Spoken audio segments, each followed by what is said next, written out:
সর্বমোট 990টি এজেন্সির অব্যয়িত অর্থ জমা ছিল এবং সবকটি এজেন্সির টাকায় ফেরত পাওয়া গেছে।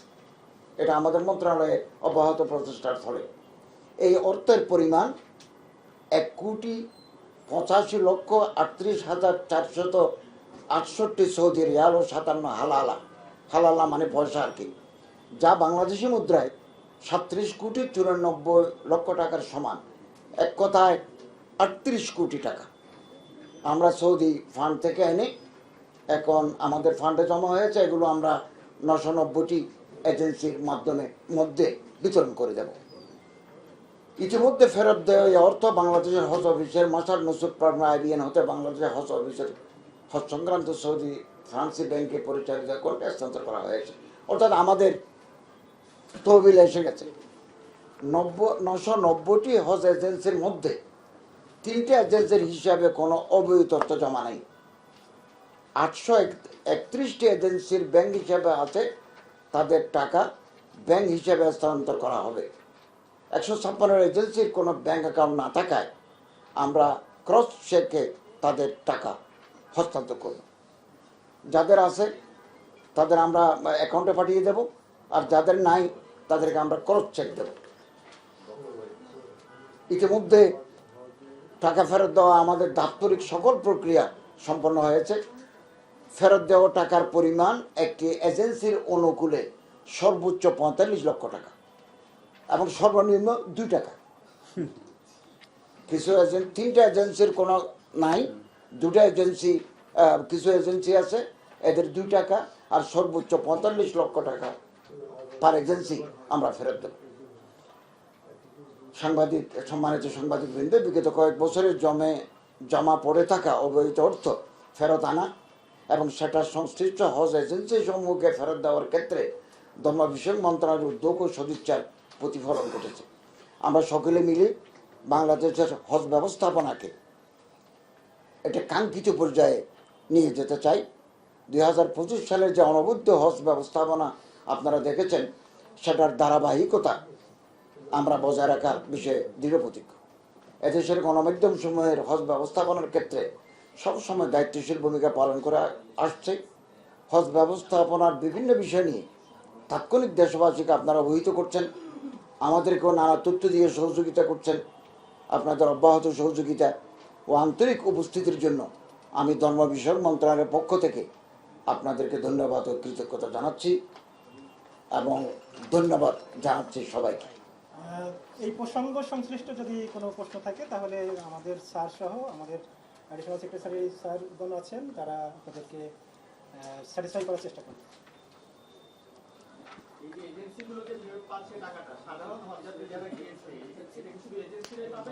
এটা এজেন্সি পাঠিয়েছে, এজেন্সি সৌদি প্ল্যাটফর্ম মাসার নুসুদ প্ল্যাটফর্মে IBN এর মাধ্যমে জমা দিয়েছে। এখন এটা হাজিরা পাবেন কিনা এটা আমরা বলতে হাজিরা পাওয়ার কথা নয়, এগুলো এজেন্সির টাকা। এই টাকাটা তো হাজিদের কাছ থেকে এজেন্সি নিয়ে একটা ফি নির্ধারণ করেছে যে এত টাকার মধ্যে আপনি হজ করবেন, সেই টাকাটাই হচ্ছে এজেন্সি ওখানে জমা দিয়েছে। অতিরিক্ত টাকা কোনো খরচ হয় না, সেই টাকাটা এক হিসেবে তো যে হজযাত্রী গিয়েছে সেই টাকাটা পাওয়ার কথা না। এটা পাবে না যদি ব্যাখ্যা করতে। এটা এজেন্সি পাঠিয়েছে, তো এজেন্সি কিছু টাকা বেশিও পাঠাতে পারে।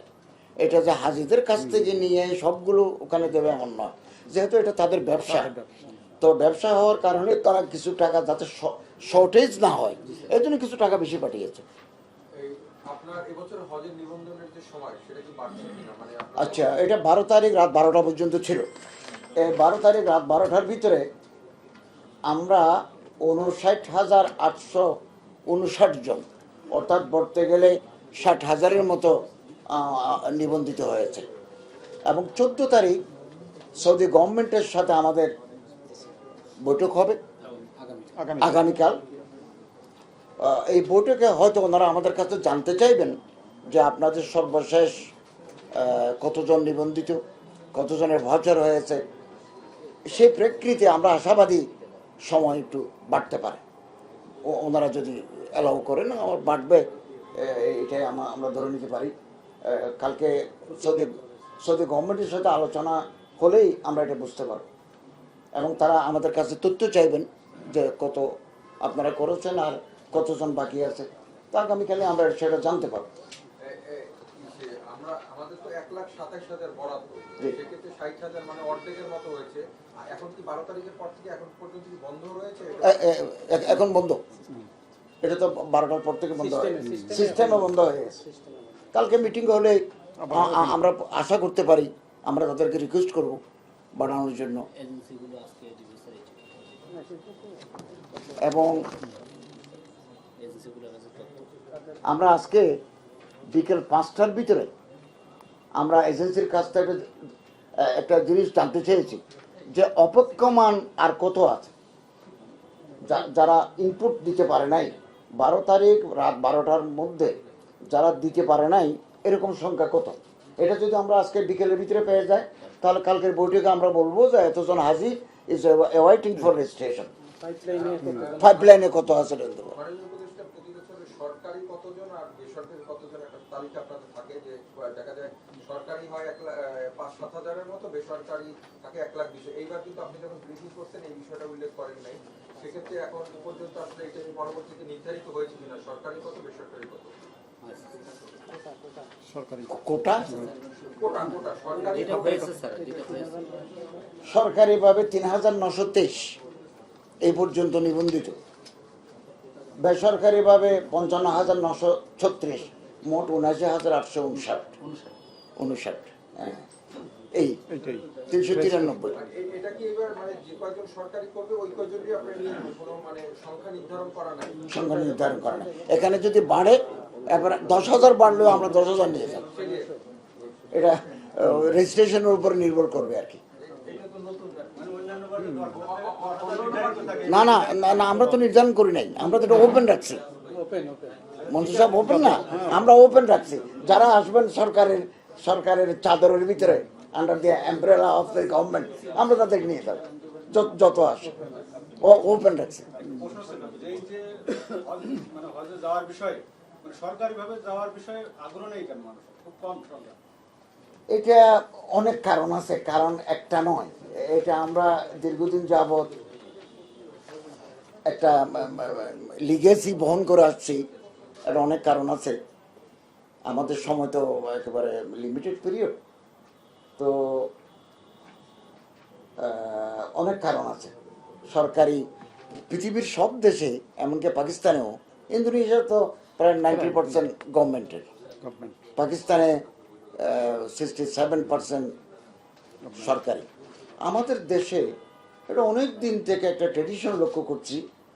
আমাদের আগের যারা দায়িত্বশীল ছিলেন তারা সরকারের মাধ্যমে হাজিদেরকে প্রেরণের ক্ষেত্রে আমার মনে হয় খুব বেশি তারা তৎপর ছিলেন না, অথবা তারা নিজেরাই এজেন্সি পরিচালনা করতেন, যেহেতু তারা পলিটিক্যাল গভর্নমেন্ট। এ সমস্ত কারণে সরকারের, আর না হলে তো আমরা বেস্ট ফেসিলিটিস প্রোভাইড করি, বাকি টাকা আমরা ফেরত দিই। তা আমাদের পক্ষ থেকে তো সেবার কোনো কমতি নেই। আরেকটা কথা আছে, সেটা হচ্ছে গ্রাম লেভেলে কিছু মধ্যস্বত্বভোগী বারবার হজ এজেন্সি অফ বাংলাদেশ আমাদের কাছে অভিযোগ করেছে যে মধ্যস্বত্বভোগীদের দৌরাত্বের কারণে ওনাদের সার্ভিস দিতে ওনারা বিড়ম্বনার শিকার হন। এমন আছে যে গ্রাম পর্যায়ে হাজি সংগ্রহ করে ওনাদেরকে দেন, একটা পার্সেন্টেজ যারা সংগ্রাহক আছে তারা নেন। ওই হাজি সাহেব এজেন্সির নামও জানেন না এবং তার সাথে কোনো চুক্তিও নেই। এরকম একটা মধ্যস্বত্ব ভোগী শ্রেণী গড়ে ওঠার কারণে ওই সরকারি পর্যায়ে হাজি কম, যেহেতু আমরা তো তাদের ওই পরিমাণ টাকা দিতে পারি না, 10-20 হাজার 30 হাজার করে তারা একজনের কাছ থেকে নেয়। এরকম আরও নানা কারণ আছে, পলিটিক্যাল কারণ আছে, এই কারণে এটা কম। তো আমরা চেষ্টা করেছি, আগামী দিনে হয়তো যারা সরকারে থাকবেন তারা আরও চেষ্টা করবেন। আমরা ইন্দোনেশিয়ার মডেল, মালয়েশিয়ার মডেল যদি অনুসরণ করতে পারি তাহলে সরকারি প্ল্যাটফর্মে হজের সংখ্যা বৃদ্ধি পাবে। এটাও একটা কারণ, এটাও একটা, এটা উৎসাহ পায় না, এটাও আছে। আর বেসরকারিভাবে সব জায়গায় সাইনবোর্ড লাগানো আছে, এখানে হজের, আমাদের তো সাইনবোর্ড লাগানো নাই। লোক আছে, ঠিক আছে, এটা একটা কারণ, রাইটলি বলেছেন, এটা একটা কারণ সরকারি পর্যায়ে হাজি কমে যাওয়ার। এই সময় তো প্রত্যাশিত ছিল যে মানে এই সময় এই সরকারের সময় এটা তো রাজনৈতিক সরকার না, এই জন্য প্রত্যাশিত ছিল যে আপনারা বেশি প্রচার করবেন, বেশি আপনাদের মাধ্যমে যাবে, ভালো সেবা না, প্রচার মানে যারা হাজি সংগ্রহ করে এরা কিছু লিমিটেড লোকে, এগুলো বিভিন্ন মসজিদের ইমাম, ওনার অধীনে শত শত মানুষ নামাজ পড়ে। উনি বলেন যে এবছর আমি হজে যাব, আপনারা যারা যারা যেতে চান আমার সাথে যোগাযোগ করে টাকা নেই। উনি এগুলো নিয়ে একটা এজেন্সিকে দিয়ে দিলেন, উনি নিজেও হজে গেলেন। আমরা তো আর সবাইকে হজে নিতে পারি না। আমরা মনে হয় শেষ করতে পারি। হ্যাঁ, বলেন। যে আপনারা যে লেখেন যে হজ গাইড যে দেওয়া হয়, সেই ক্ষেত্রে বলা হয় যে তুমি 45 জন হাজি নিয়ে আসবে, তাহলে তাকে গাইড দেওয়া হবে। তো সেই ক্ষেত্রে তো আসলে এইরকম প্রোভাইড করা হচ্ছে যে মধ্যস্বত্বভোগীকে তো সরকারিভাবেই প্রোভাইড করা হচ্ছে যে আপনি হাজি নিয়ে আসেন, তাহলে আপনাকে গাইড হিসেবে হজ গাইডটা বাধ্যতামূলক। হজ গাইড যদি আপনি নিয়োগ না করেন, তাহলে হাজি সাহেবদেরকে মিনা, মুজদালিফা, আরাফা, মক্কা, মদিনা হজের যে রিচুয়ালস বাধ্যতামূলক, ম্যান্ডেটরি, এগুলো শিখাবে কে, এগুলো দেখাবে কে? এই জন্য হজ গাইড ইজ এসেন্সিয়াল, এবং এটা formulated by the Saudi government and Bangladesh government. এটা বেসরকারিদের জন্য গাইড আছে, গাইড কেবল গভর্নমেন্টের জন্য, এটা বেসরকারি লেভেলের জন্য গাইড নেওয়া, একটা গাড়িতে 46 জন ধরে, এটা নেওয়া বাধ্যতামূলক। গাইড ঠিক আছে, কিন্তু গাইড বলা হচ্ছে যে আপনি 45 জন হাজিকে ই করবেন, এটা বেসরকারি লেভেলে।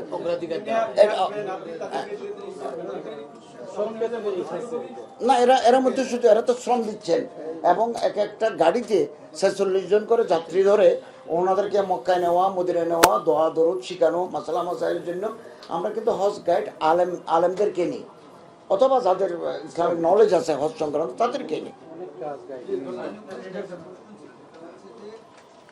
নির্বাচনের সময় ফেব্রুয়ারি মাসে নির্বাচন করা হয়, এখন পর্যন্ত সরকারের অ্যাপ্রোচ কি? এখন সুষ্ঠু নির্বাচন দিয়ে আপনারা যাবেন?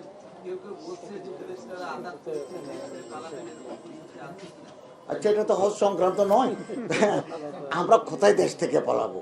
দেশে যেখানে আমাদের ঢাকা শহরে আমার নিজের কোনো ঘর নাই, চট্টগ্রাম শহরে আজকে কয় বছর, একেবারে অনার্স পড়ার সময় থেকে অনেক বছর না, সারা জীবনটাই তো চট্টগ্রাম শহরে। চট্টগ্রাম শহরে আমার কোনো বাড়ি নেই বা আমার কোনো ফ্ল্যাট নেই, তো আমার বাইরে সেফ এক্সিট, আমি কোথায় রাস্তায় গিয়ে করে শুয়ে থাকবো? এই দেশ আমার, আমরা দায়িত্ব, আমরা একটা ইলেকটেড গভর্নমেন্টকে দায়িত্বটা বুঝিয়ে দিতে পারি, এটা আমাদের কত বড় সফলতা। একটা নির্বাচিত সরকারের কে যদি আমরা ক্ষমতা হস্তান্তর করতে পারি, ফেব্রুয়ারিতে যে নির্বাচন হবে, এটা আমাদের জন্য বড় কৃতিত্ব। সেফ এক্সিটের কোনো প্রয়োজনই নেই, আর আমরা কোনো অপরাধ করি নাই, আমরা কোনো টাকা লুট করি নাই, ফলে আমাদের যে লুকিয়ে থাকতে হবে। ধন্যবাদ আপনাকে সবাই। আপনি কয়েকদিন কামরুল মিল্লাত মাদ্রাসার একটি প্রোগ্রামে গিয়েছিলেন, সেখানে বলেছিলেন যে খুব কঠিন একটা সময় পার করছি আমরা, একটা ট্রানজিশনাল পিরিয়ড চলছে, তো সেই কঠিন সময়ের মধ্যে আমরা এখন অতিবাহিত করছি নাকি সেটি অতিক্রম? কঠিন সময় হচ্ছে সব সময় ভাই, আমরা যে সময় দায়িত্ব নিয়েছি এটা তো একেবারে ক্রুশিয়াল মুভমেন্ট, যেখানে ল অ্যান্ড অর্ডার ছিল না। 5 তারিখ থেকে 8 এই সময়টা তো আরও বেশি ভয়ঙ্কর অবস্থা ছিল, দেশে কোনো সরকার ছিল না, পার্লামেন্ট ডিসলভ। আমরা যখন দায়িত্ব নিয়েছি, আমি ঢাকা শহরে যাচ্ছি যে এক থানার সামনে দিই, পুরো থানাটাই তো খালি আগুন, মানে ছাই। এই অবস্থা থেকে আমরা যখন দায়িত্ব নিই, তখন $20 বিলিয়ন ছিল রিজার্ভ, এখন 32+ আমাদের রিজার্ভ। আমরা তো ল অ্যান্ড অর্ডার থেকে শুরু করে সবগুলো প্রশাসনিক যে সিস্টেম, ইকোনমিক সিস্টেম, সবগুলোকে আমরা একটা সহনীয় পর্যায়ে আমরা নিয়ে এসেছি। আগামী দিনে যারা রাষ্ট্র পরিচালনা করবেন তাদের জন্য আমরা পথ মসৃণ করে দিয়েছি। অতএব আমাদের এই পিরিয়ডটা, বিষয় সেটা হচ্ছে যে যাদের আন্দোলনের কারণে আপনারা সরকারে এসেছেন, উপদেষ্টা হয়েছেন, যেমন নাহিদ ইসলামের কথায় যদি বলি, সেই নাহিদ ইসলামই বলছেন যে উপদেষ্টাদের সেফ এক্সিট, তাদের বিরুদ্ধে অনেক অভিযোগ করছেন। এই অবস্থাটা আসলে কেন হচ্ছে? তারা কেন অবিশ্বাস করছে আপনাদের? এটা নাহিদ সাহেব ভালো বলতে পারবেন, এটা তো আমার পক্ষে বলা কঠিন। এবং আমি নিজে, আমি যে মন্ত্রণালয়ের দায়িত্বে আছি, আমি স্পষ্ট করে বলি, আমার কোনো সেফ এক্সিটের প্রয়োজন নেই। আমি এদেশের নাগরিক, আমি এদেশেই থাকবো, আর আমার কোনো অপরাধ নাই, আমি কোনো রাষ্ট্রীয় সম্পদ চুরি করি নাই বা কাউকে চুরি করতে সহায়তা দিই নাই। অতএব আমার কোনো অপরাধ নেই, অতএব আমি কেন সেফ এক্সিটের জন্য পাগল হব? আপনার দুর্নীতি তৈরি হয়েছে কি যারা মানে আন্দোলনে যারা সক্রিয় ছিল তাদের সাথে সরকারের কি কোনো দূরত্ব তৈরি হয়েছে? আমার তো মনে হয় না দূরত্ব তৈরি হয়েছে। রাজনীতির কারণে অনেকে অনেক কথা বলেন, সবগুলোকে তো আর 100 ভাগ নীতিতে মাপা যায় না। আমাদের সাথে তাদের সম্পর্ক ভালো, পলিটিক্যাল লিডারদের সাথেও আমাদের সম্পর্ক ভালো, প্রত্যেকের সাথে আমরা সুসম্পর্ক বহাল রাখার চেষ্টা করি। ধন্যবাদ। প্রতিষ্ঠান যেটা হলো হেফাজতে ইসলাম স্কুলে, প্রাইমারি স্কুলে সঙ্গীত শিক্ষকের বদলে ধর্মীয় শিক্ষক নিয়োগের কথা বলছে, আপনি উপদেষ্টা হিসেবে কি মনে করেন? আচ্ছা, এটা সাধারণত আমার মন্ত্রণালয়ের আওতায় নয়, এটা প্রাথমিক ও গণশিক্ষা মন্ত্রণালয়ের আওতায়। আমি ওনারা দাবি করছেন, আমি মাননীয় প্রাথমিক ও গণশিক্ষা উপদেষ্টা মহোদয়কে বলেছি যে এটা নিয়ে আপনার বসা দরকার। হেফাজত ইসলাম সহ আলেম ওলামাদের পক্ষ থেকে আপত্তি আছে সঙ্গীত সাবজেক্ট হিসেবে ইনক্লুড করার, আর ধর্মীয় শিক্ষক নাই। তিনি আমাকে বলেন যে ধর্মীয় শিক্ষক নামে আমাদের কোনো পোস্ট আগে ছিল না, সহকারী শিক্ষকরাই বাংলা, ইংরেজি, গণিত, সমাজ, ধর্ম এগুলো পড়াতেন। উনি আমারে বললেন যে ধর্ম শিক্ষার ক্লাস ইতিমধ্যে বৃদ্ধি করা হয়েছে, ধর্মশিক্ষার ক্লাস। আমি ওনাকে একটা ডিউ লেটার দিয়েছিলাম, আমি দায়িত্ব নেওয়ার 6-7 মাসের মধ্যে।